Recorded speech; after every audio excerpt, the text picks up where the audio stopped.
Yo, what's up out there? This is Eric T, the Sensei. I'm back with another night of solitary discussions with Eric T. Tonight, I got some things on my mind. Yeah, I've been thinking about some things for the last 4 or 5 days, I think. My cousin, he put something on my mind. Me, as a married man, you get out of the game. But, you still like to hear the stories of the players that's still playing the game. You want to, it's like that guy, that old ball player, right?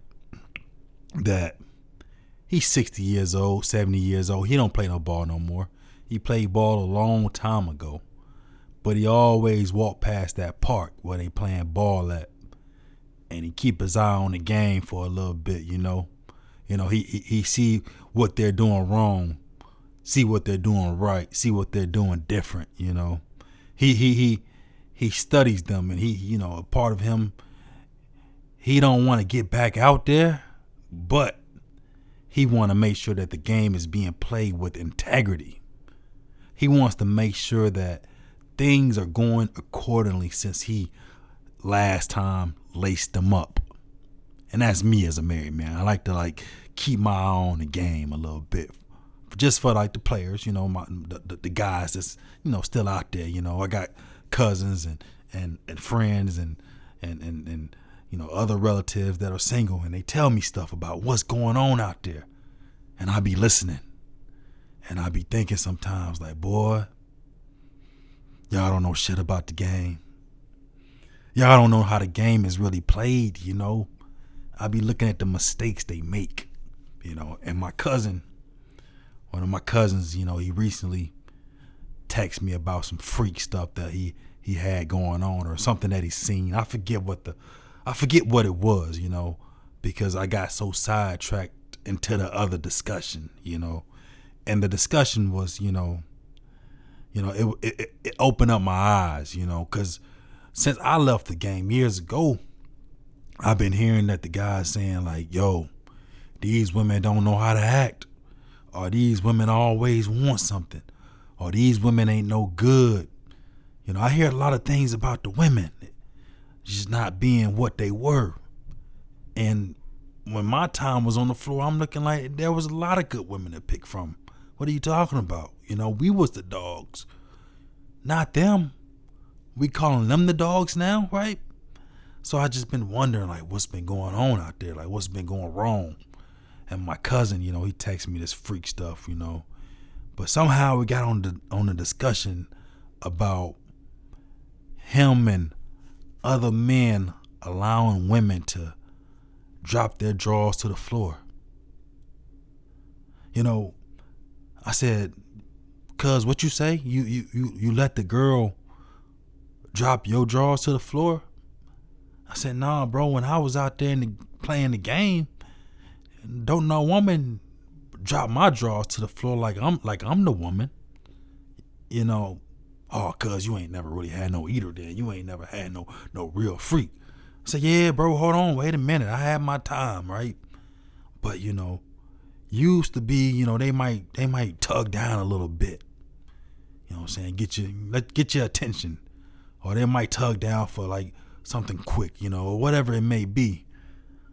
But for a man to get his drawers dropped to the floor, I said, oh man, I see why they confused.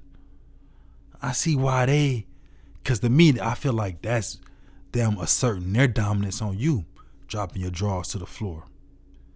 My cousin got so nasty, he told me, hell, I be lifting up for him when I be in the bed, how they raise up. I'm like, wait a minute, cuz, what? Not you raising up for him now? I said, oh no, cuz, that's where y'all going wrong. Y'all ain't asserting no dominance. You the lift up for the woman. She can't forget that. She can't let that go. She looking at you like, we trading places. And maybe that Usher song had something to do with the new generation of men, trading places. Because he was talking about getting his drawers dropped, I believe, in that song. He said something along those lines, I feel like. But I feel like maybe that song set the generation of men back a little bit. Got the women thinking that, hey, nah, we trading places. You know, they took your spot, you know. And I don't know what's going on out there, but man, I'm here to tell you right now, if you want some respect from a woman, don't let her drop your drawers to the floor. You can't do it. You can't do it. Your girl gonna be talking to you like she Clarissa Shield. She gonna be getting spicy with you like she Clarissa Shield now. Acting a fool with you. I don't know what's going on in that house with Papoose. I don't know. I ain't really here to talk about that neither, but I can just imagine that she feel like she can assert dominance on him, right? Because, you know, I'm thinking, you know, part of me is thinking like, you know, with Clarissa Shields, she's talking about she can beat up Keith Thurman, right? She talking about she can beat up Rolly Romero, right? So you know she got to think she could beat up Papoose, right? But like I said, I ain't here to talk about that. I'm just trying to make sure that us men, we're getting the proper respect. And I'm telling you right now, that ain't the way. That is not the way. But that's enough of that, though. That's enough. I'm going to leave that alone, right? I got something I want to talk about. I do got something else I want to talk about. I want to talk about this guy that went viral a few weeks ago. Guy somewhere in Florida, I believe, Palm Beach, somewhere, I believe. I don't have all the details about this stuff, man. You know, I just be getting an overview of what's going on, and I just pour my heart into it. So, anyway, guy goes viral a few weeks ago. Driving down the street in a convertible. I'm assuming it was like a Rolls Royce or something like that. And the guy went viral because his appearance was very, very favorable of looking like Jeffrey Epstein. The gentleman looked just like Jeffrey, right? So everybody online like, yeah. We told you he ain't dead. We told you he's working for the government. We told you he was a spy, all this crazy stuff, right? So he's like, okay, I got to make a video and let people know that I am not Jeffrey Epstein.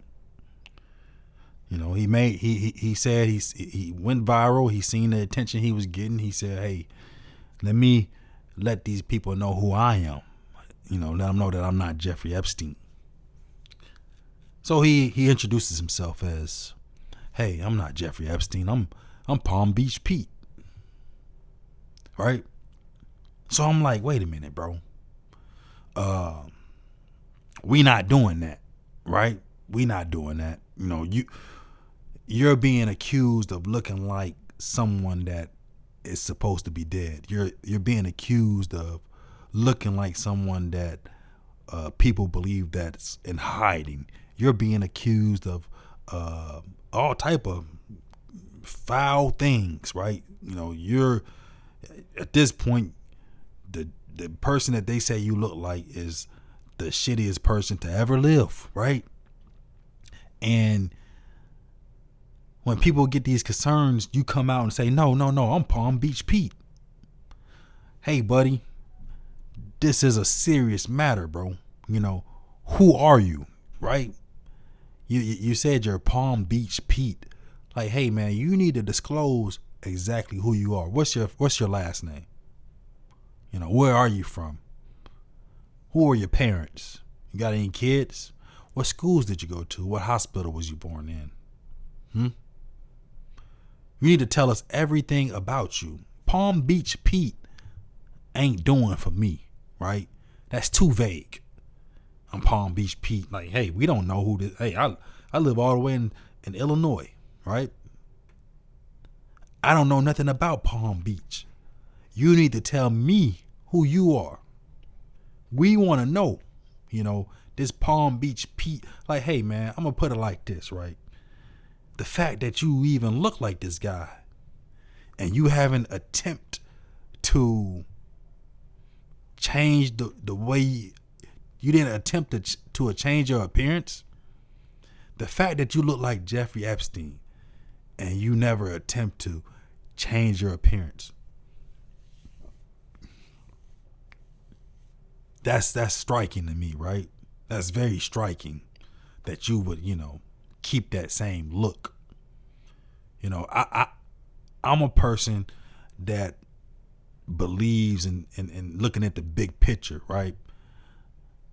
If I look like someone that was accused of doing all these foul things, I would switch it up a little bit, buddy.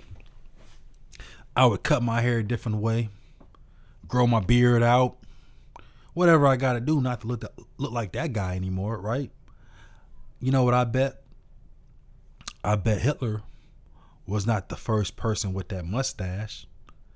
I bet he wasn't. I bet that was a popular mustache when he was growing up. I bet it was a popular mustache at the barbershops. I bet it was the thing at that time. It might have been like you look at the barber chart and you say, hey, I want the number 3. I bet that mustache was probably the number 3, right? And people went in there and got that mustache all the time, I would believe. But then Hitler messed it up for everybody. Everybody wearing that mustache, that number 3. You know what they did? They started hearing rumblings about how bad of a person he was. And the number 3 probably turned into like the number 7, number 8. Then they started hearing more and more, and they started getting deeper into that chart. And then they said, oh shit, we need to take that off the menu. They took it off the menu, right? Because people knew, hey, I don't want to be looking like that guy, right? I believe that they discontinued that mustache that Hitler had because they didn't want to be associated with that. So you looking like the person that everybody hates right now, I feel like it's irresponsible for you.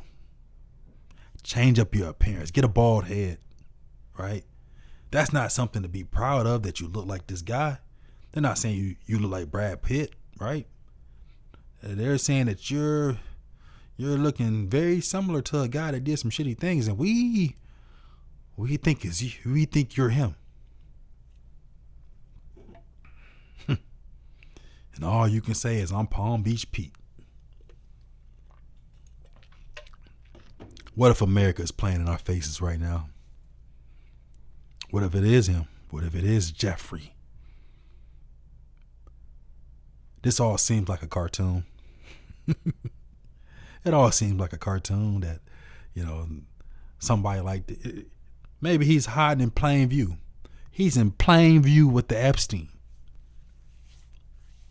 He's in plain view with the Epstein, right? Like Fat Joe said, he in plain view with it.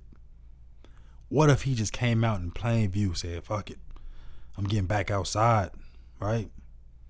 Not gonna do those things anymore, but I'm gonna get back outside and I'm gonna say, hey, I'm Palm Beach Pete.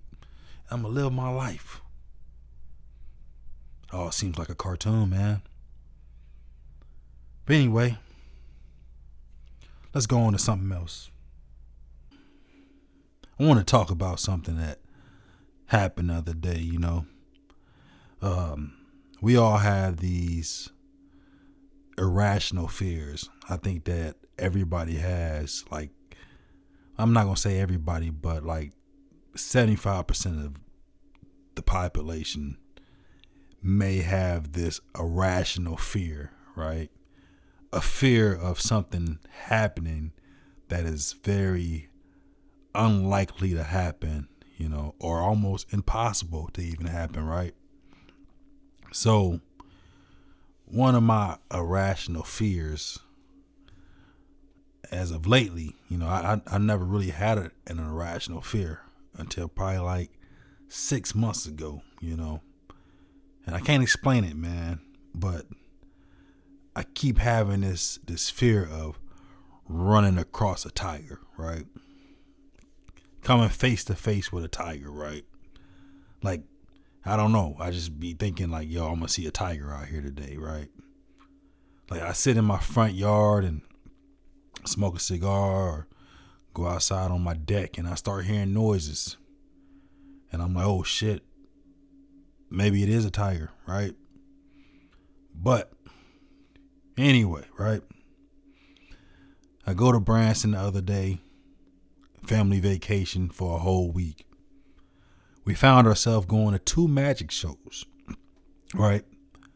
One was enough, right? I thought that the magic show was good, but it's more for kids, because they believe that stuff. But me, I'm thinking like, how'd you do that, man? Like, that's some crafty engineering that you got there in that box for her to be able to fold herself up and you cut her in half and, her head is over here and so on and so forth. Like, yeah, of course, we're not going to believe that. But the kids, they love it. They believe it, right?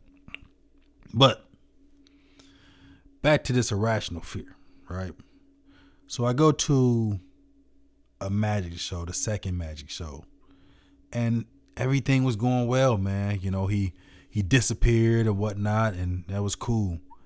And then, there was this part where he went backstage and like there was like some video that came on giving a little more background as to who this person was. And they showed his love, his appreciation for tigers, right? They're talking about how he like raised like 20 tigers or something like that, right? And then there's video footage of him having the tigers in the magic show, right? So I'm sitting there thinking like, wait a minute. We're in Branson. We're in this little bitty theater. It's not super small, but it's Branson. It's not, it's not a Vegas theater. It's Branson. So it's a lot smaller, right? And we're probably like 15 rows back from the stage, right? So as the damn video's going off, I look at my wife. I'm like, hey, we might have to get the fuck up out of here. Like, he showing these videos of tigers. I know he ain't got no fucking tiger in here, does he? I know he didn't bring a tiger to the damn show, right? Not in Branson. So I'm like, oh man, I'm panicking, man. Like, I almost left my wife, my family, because I thought the tiger was coming, and I'm looking at it like we 15 rows back. It's not a lot of black people in here neither, right? Tiger could be racist. You see me in the middle, and that's the one I want. So, good thing he didn't have a tiger. He had a dog though. I don't too much mess with dogs neither, but they're a little safer than the tigers. All right, let's talk about something else. Let's talk about some other wild stuff. We're going to talk about Scottie Pippen, man. Scottie Pippen is back at it again, man. Throwing shade at MJ. If Ungrateful ever had a picture attached to it, it would be a picture of Scottie Pippen. Listen. So Scottie just did a new commercial for Pibb, and he threw some shade at the GOAT. He threw some shade at MJ, man. So in the commercial, he said, when something has been considered second best for so long, we just blindly accept it as gospel.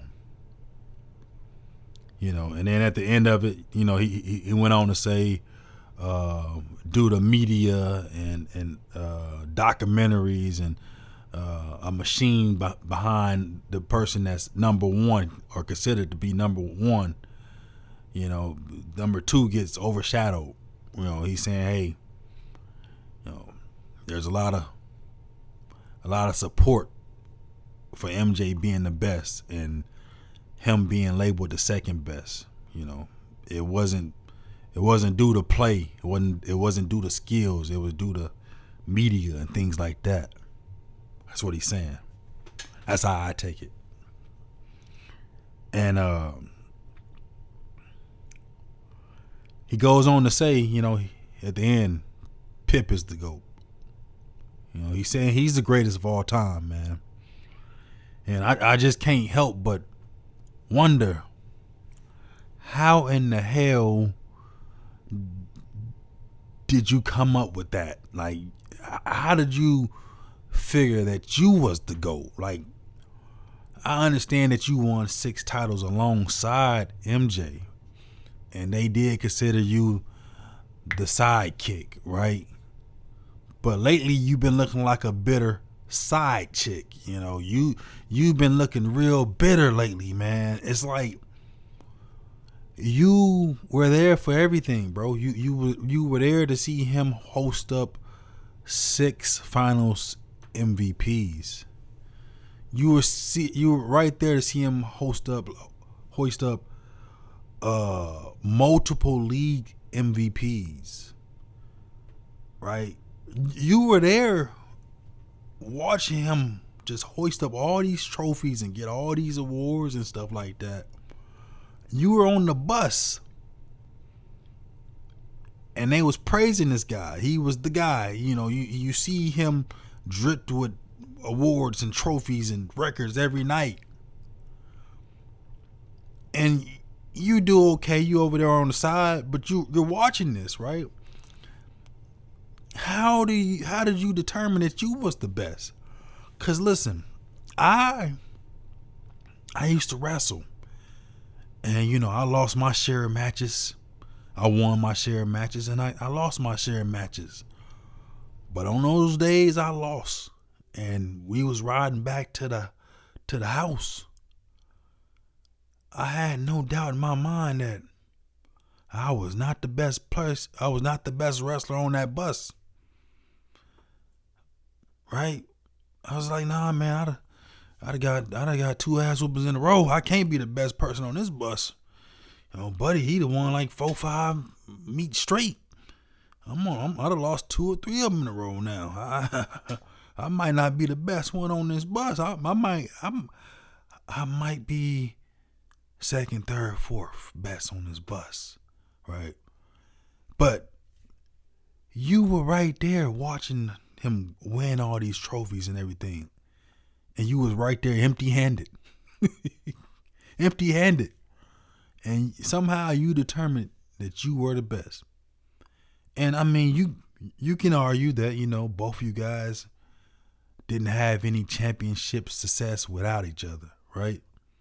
Because even Kobe, you know, if Kobe were here, he can argue with Shaq and say, hey, man, I won 2 without you. You know what I'm saying? Shaq say, hey, when I left you, what I do, I won without you.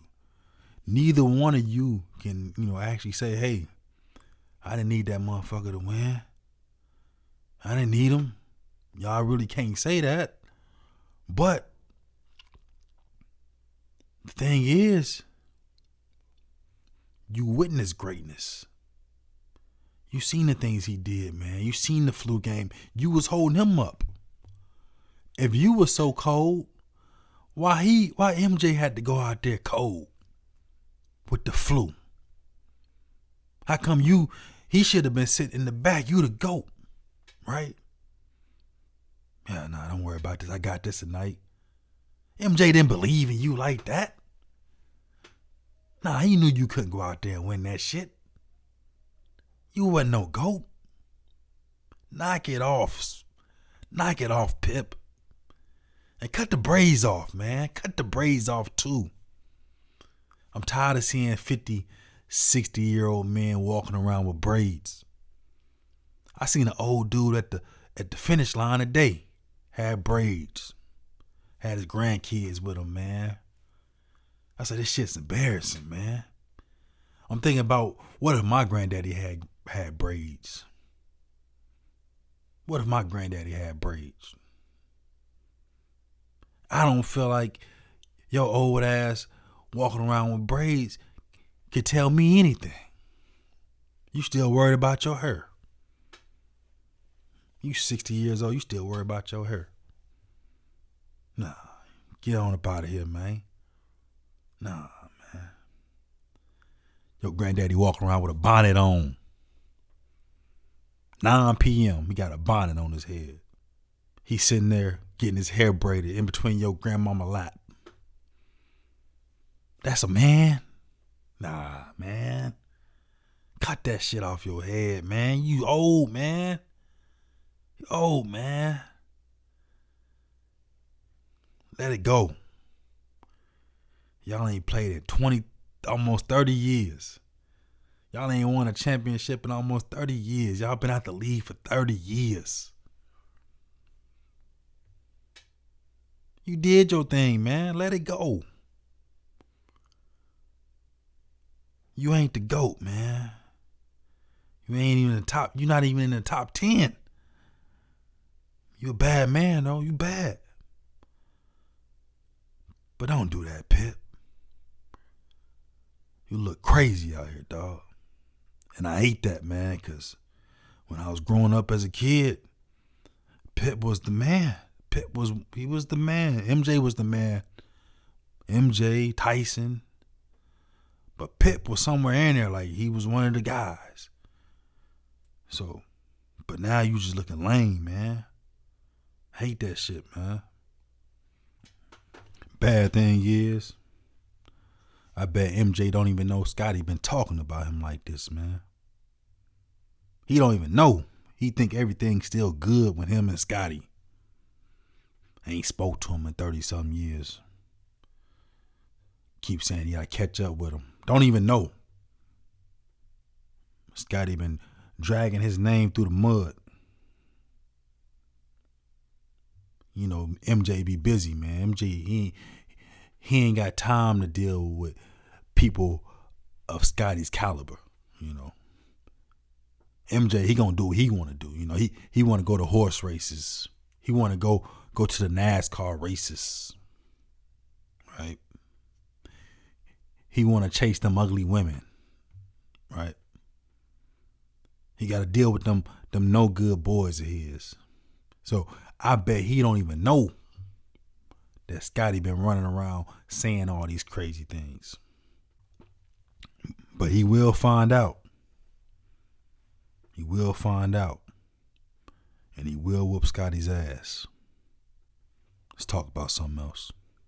All right, so we're going to talk about one last thing, and I'm going to get the hell up out of here.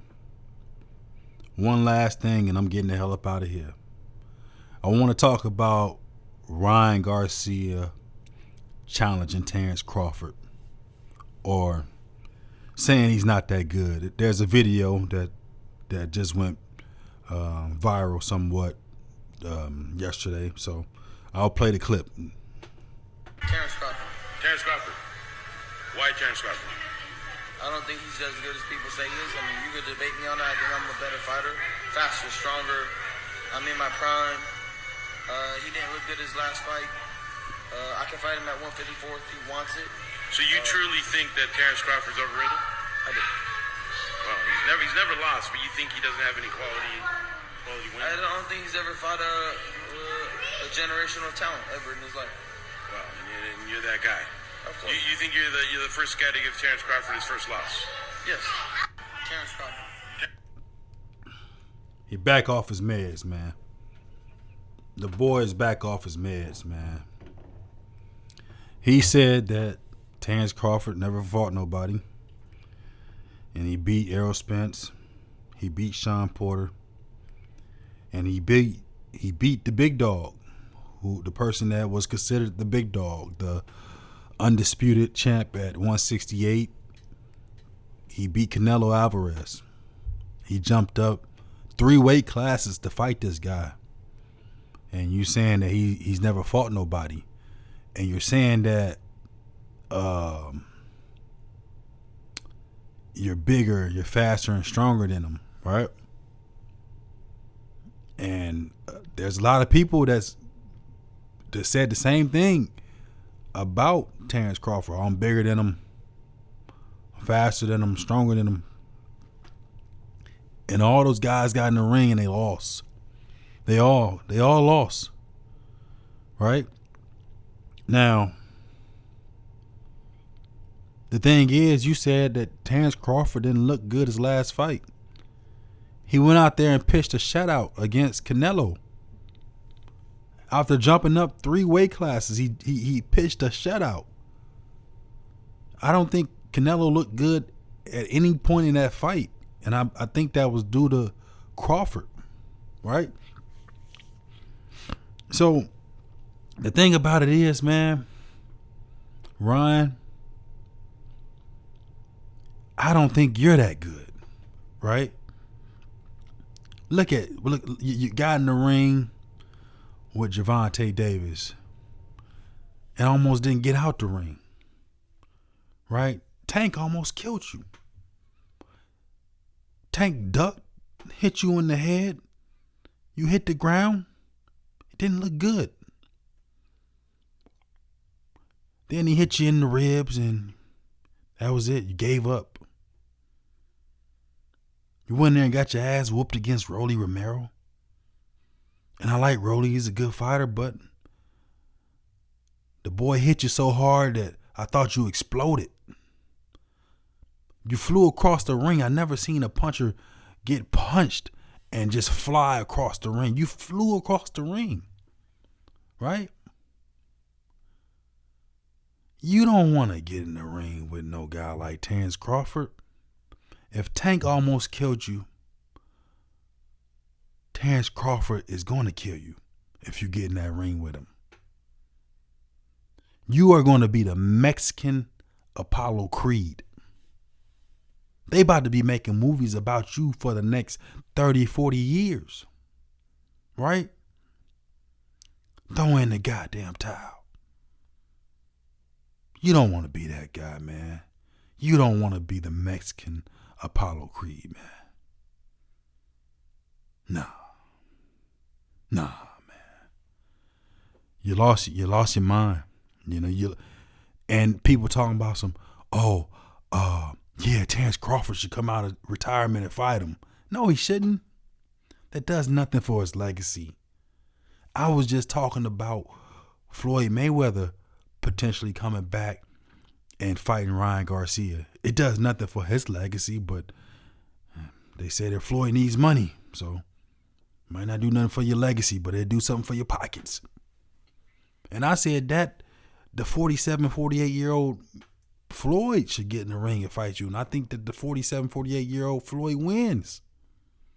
I said he keeps his O. He gets in the ring with you, makes some money, keep his O.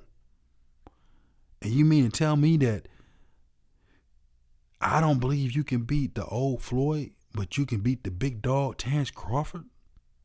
Get out of here, man. Get out of here. And I'm going to say one other thing, man. I like Devin Haney, but Devin Haney, you got to knock it off. You out here saying that Tank is an underachiever or whatever you said about Tank that wasn't true. Right? You sitting out here, you fighting, you trying to make fights with the guys that Tank already beat. Right? You trying to set up a rematch with Ryan Garcia because he whooped your ass, almost killed you. You almost died in the ring, man. You almost died. Right? Talking about beating the hell out you, man. He was whooping your ass like Killmonger was whooping T'Challa's ass. Whooping your ass, man. I thought it was a fight to see who would be the Black Panther in there. And I thought you didn't have a chance. You wasn't gonna get the damn juice again. Right. So you trying to make a fight with Ryan Garcia, and Tank already dominated him. You trying to make a fight with Rolly Romero now, but Tank already knocked him out. So if Tank ain't fought nobody, he's underachieved or whatever it may be, why are you fighting the guys he already knocked out. Right? Who you gonna fight? Mario Barrios next? Tank already whooped his ass too. So, hey man, I don't want to hear it. Tank is still number one to me. Behind Terrence Crawford and a few other guys like Bivol and Benavidez and all those guys. But Tank is up there. Tank is up there. But that's enough for the night. I'd have had enough. I think I had my fun. I hope you guys enjoyed another edition of Solitary Discussions with the Sensei.